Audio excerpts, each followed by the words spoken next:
A thriving vegetable garden doesn't just depend on good soil, sunlight, and water, it also requires the right plant combinations. Some plants naturally support each other, helping with growth and pest control. Others, however, can do more harm than good when planted together, leading to stunted growth, increased disease, and smaller harvests. If you've ever wondered why certain crops in your garden aren't performing as well as you hoped, the culprit might be bad plant pairings. Let's break down some of the worst plant combinations that can ruin your vegetable garden and what you should plant instead for a healthier, more productive space. Tomatoes and corn might seem like they would get along, but together, they create a perfect storm for garden pests.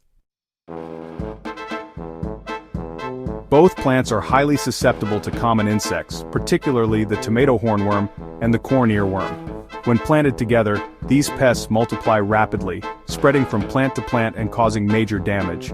Corn, with its tall stalks, can also block much-needed sunlight from tomatoes, stunting their growth and reducing fruit production.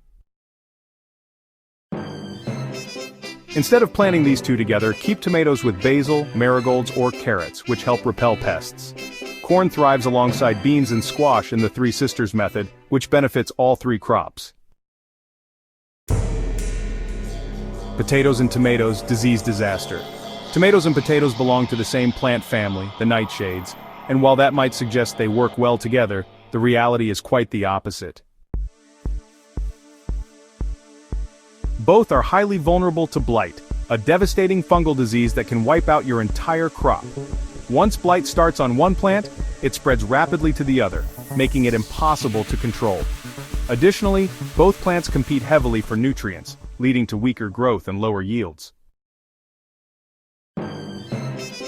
To avoid these issues, grow potatoes separately from tomatoes. Instead, pair tomatoes with garlic, onions, or basil to naturally repel pests, while potatoes do well with beans and cabbage. Cabbage and strawberries, growth stunters. Cabbage and strawberries might seem unrelated, but planting them together is a mistake. Cabbage, along with other brassicas like broccoli and cauliflower, releases natural compounds into the soil that stunt the growth of strawberries. As a result, your strawberry plants may fail to produce healthy fruit, leaving you with a disappointing harvest. For the best results, plant strawberries away from brassicas and instead near borage, which helps improve berry flavor and attracts pollinators. Onions and beans, a nutrient battle. Beans and onions are not friends in the garden. Beans, as part of the legume family, fix nitrogen into the soil, which is beneficial for many plants. However, onions, garlic, and other alliums release natural compounds that can inhibit bean growth and reduce yields.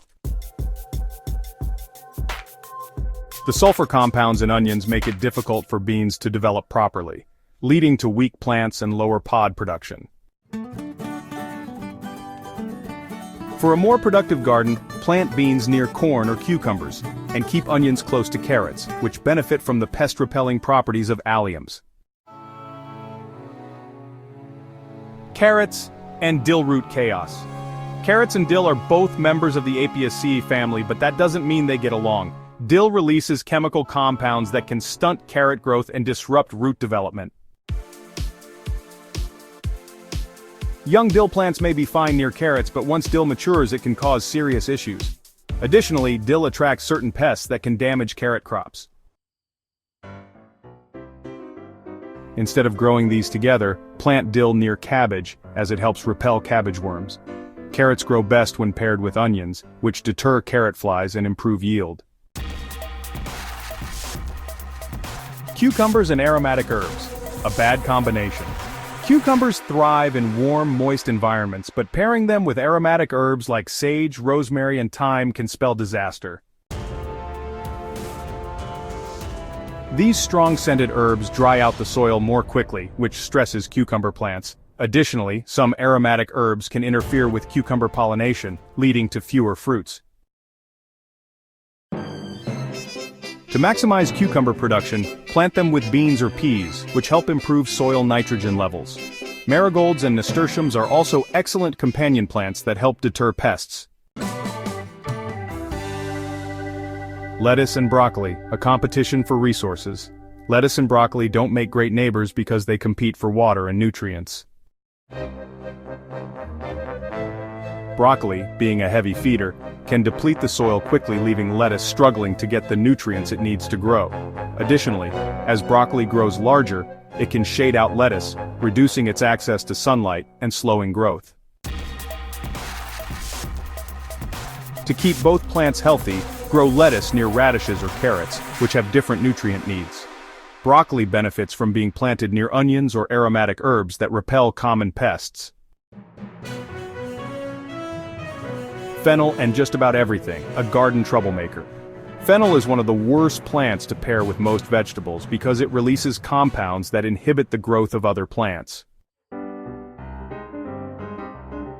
It can stunt or even kill off nearby crops, making it difficult to grow anything successfully around it. While fennel can attract pollinators and beneficial insects, it should be planted in its own section of the garden, away from other vegetables. The only plant that fennel pairs well with is dill, but even then, it's best to give it plenty of space. Peppers and beans may not seem like a bad pairing, but beans can interfere with pepper growth. Super Hydrohaven. Beans spread quickly and climb, sometimes overwhelming pepper plants and blocking out much-needed sunlight. Additionally, beans fix nitrogen into the soil, which can result in too much nitrogen for peppers, leading to lush foliage but fewer fruits. For a better pairing, grow peppers with basil, which enhances pepper flavor and repels pests. Beans work well with corn or squash for a mutually beneficial setup. Super Hydrohaven. Final thoughts, smarter pairings for a healthy garden. Companion planting can be a game changer for any gardener, but knowing what not to plant together is just as important as knowing which plants thrive side by side. By avoiding these bad plant pairings, you'll reduce competition for resources, minimize pest problems, and improve your overall harvest. If you've had issues with certain crops underperforming, it may not be your gardening skills. It could be poor plant partnerships. Take the time to plan your garden layout wisely, and you'll enjoy stronger, more productive plants all season long. If you found this guide helpful, don't forget to subscribe to Hydrohaven for more expert gardening tips. Share this with fellow gardeners so we can all grow stronger, more successful gardens together.